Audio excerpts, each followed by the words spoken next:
Imagine a massive nuclear-powered submarine deep beneath the ocean's surface, moving quietly through the darkness. Every decision made inside this vessel can have life or death consequences. Now, picture yourself as the newly assigned captain of this submarine, the USS Santa Fe. You've been trained for years, but there's a twist. You're taking command of the worst-performing crew in the fleet, on a ship you've never sailed before. The morale is low, mistakes are common, and the culture is built on following orders without question. This is where David Marquet found himself, and it's the true story of how a leader transformed not just a ship, but the very idea of leadership itself. Traditional leadership on submarines, and in many organizations, follows a simple model. The leader gives orders, and everyone else follows. But aboard the Santa Fe, Marquet quickly realized that this approach was broken. His crew was disengaged, hesitant, and reluctant to take initiative. Their performance reflected this, with low retention rates and poor inspection scores. Marquet knew that simply barking more orders wouldn't fix the core problem. Instead, he made a radical decision. He would give up control. Rather than telling his crew what to do at every turn, Marquet began to ask questions. Instead of issuing commands, he encouraged his officers to declare their intentions, saying, "I intend to," rather than waiting for permission. This subtle change had a profound effect.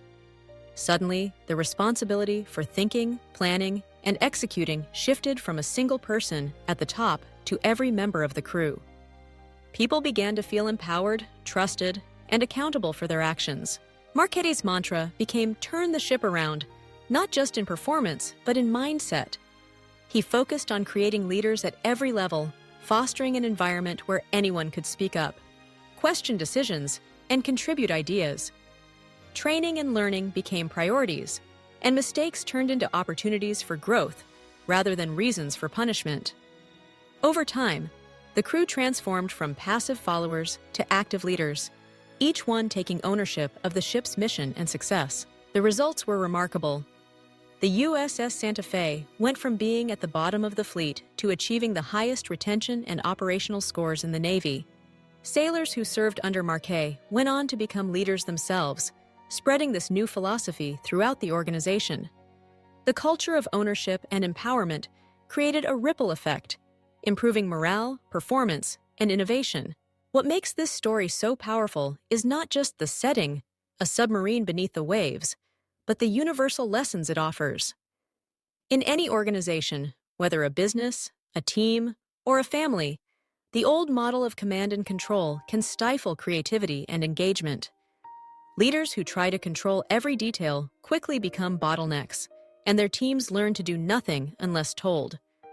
But when leaders act as facilitators and coaches, when they trust their people to think and act, extraordinary things can happen. Turning the ship around isn't about giving up responsibility. It's about sharing it.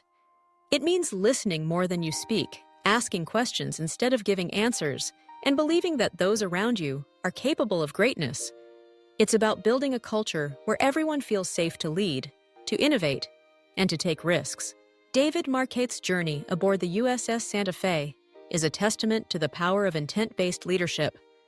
By trusting his crew and challenging the status quo, he unlocked their potential and changed the course of their lives. The lessons from this story remind us that true leadership isn't about having all the answers, but about empowering others to find their own. Whether you're at the helm of a submarine or leading a small team, you too can turn your ship around by turning followers into leaders.